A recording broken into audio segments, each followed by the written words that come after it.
Get those brooms out, baby. Another sweep of the New England Patriots has been completed by the Miami Dolphins. Don't let that scoreboard fool you. The Miami Dolphins won 34-15.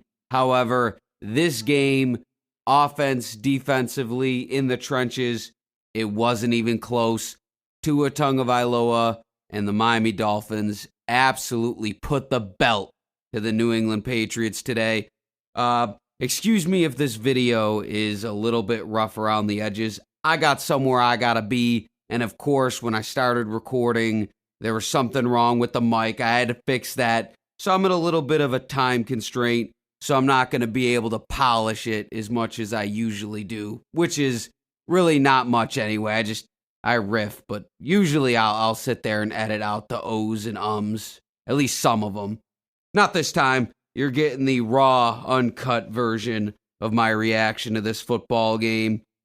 And before we get to all the positives, because it was almost all positives, let's just get the negatives out of the way. The very few negatives that I have to say about this football game. First things first, Odell Beckham Jr. I don't know what happened. 2 plays where Tua on third down finds him, hits him in the hands. He can't make the catch. That, to me, it's like, man, gotta come up with those, especially if it's a close game. You gotta come up with those. Of course, it wasn't a close game, so no harm, no foul. Next negative is towards the end of this game, we had to sweat it out a little bit. Dolphins just got a turnover on downs, and it's 31-7.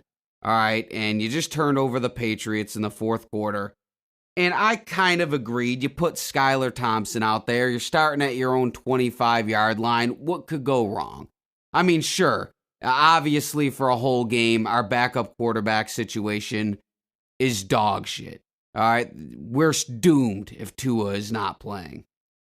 Unless we're playing the Patriots, of course. But even in this circumstance, Thompson can't even get a simple handoff to Jalen Wright. He fumbles the ball. And Gonzalez for the Patriots picks it up, runs it all the way back for a touchdown.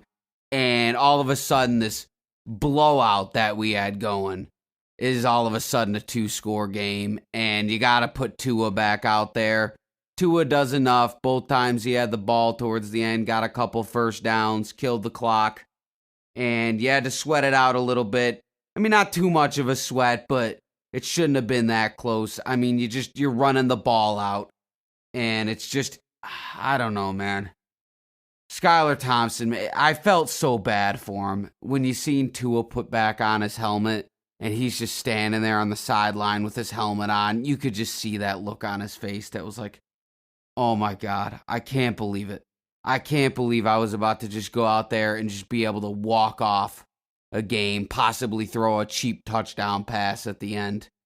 And we fumble the exchange. And it goes back for a touchdown, and now I'm out of the game. Oh, it is what it is, man. Skylar Thompson, that guy does not belong in the National Football League. I'm sorry to say. Shout out to him for that win against the Jets back in, 2022?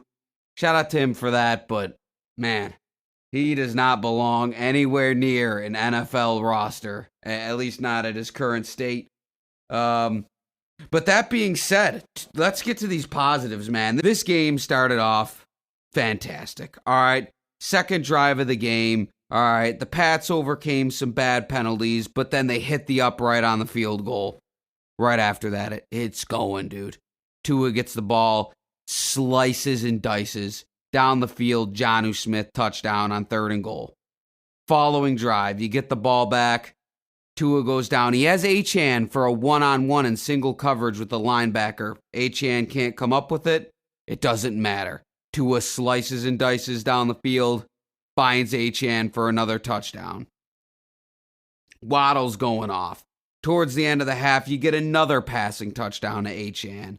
And then at the end of the half again, you were down to the 2-yard line. And we had a chance to really stick it to him, but a couple bad passes there from Tua. You end the half at 24-0. And it's over, dude. Dolphins are just killing them offensively, defensively. Chop Robinson fucking fantastic game by that young man. A lot of guys were not speaking his praises towards the first part of this season. Past couple weeks, he's come along. He's looked really good. I believe it was him that had that strip sack that they called back. The first one before the Zach Sealer one. And in my opinion, it looked like the quarterback lost the ball and sort of knocked it forward. I don't know. Listen, maybe I'm biased. I think that's a fumble, in my opinion. They take it back. They end up sacking him the next play anyway. And then they got a punt. So it really doesn't even end up mattering.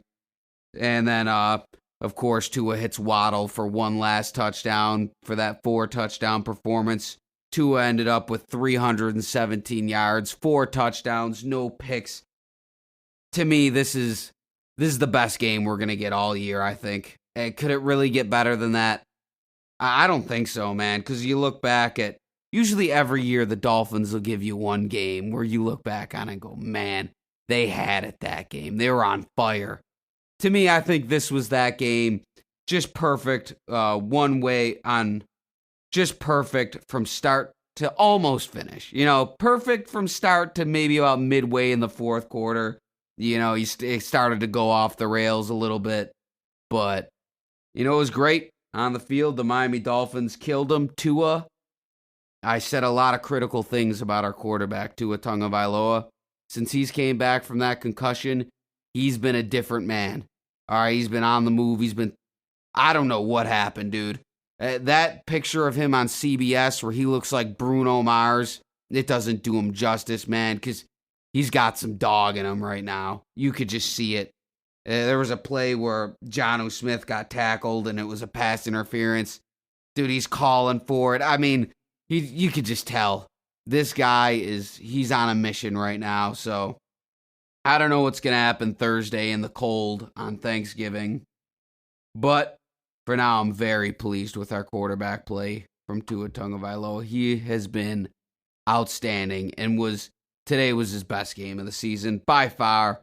I know it's just the Patriots. Sorry, Patriots fans, but listen, we've been owning, even when Tom Brady was on New England, we still got the Patriots a good amount of times. Now without Tom Brady, dude, the Dolphins just own those guys. I love it. One more thing I wanted to touch on. Before the game happened, Ian Rappaport reported that the Miami Dolphins were literally about to trade Calais Campbell to the Ravens for a 5th-round pick. This was before it was before the Rams game, right? And Mike McDaniel vetoed that trade from Chris Grier. And to me, that says two things. Chris Grier, he might not be here much longer. And Mike McDaniel, as critical as I've been of him, I have been very critical this year of Mike McDaniel. He's got some say in that front office. And to me, that says that his job is not in danger, is the way I see Chris Grier's being in danger. And I think rightfully so. This is a roster built on big names and not much else. And I think we're getting a lot out of that right now, especially with Tua at the helm. Because I was pounding the table. I wanted Cam Ward. I wanted a new quarterback in this building. But seeing the way Tua's playing right now, what the hell you want me to say, man? What do you want me to say? Because Tua Tagovailoa is carrying this team, and he carried them again today. You beat the Packers on Thanksgiving. It's just going to be that much more of a reason to believe in Tua Tagovailoa. And I already do believe. People calling me. Sorry. All right, I guess that means I got to go. All right. But I appreciate all your time. I'll see you after the Miami Dolphins play the Green Bay Packers.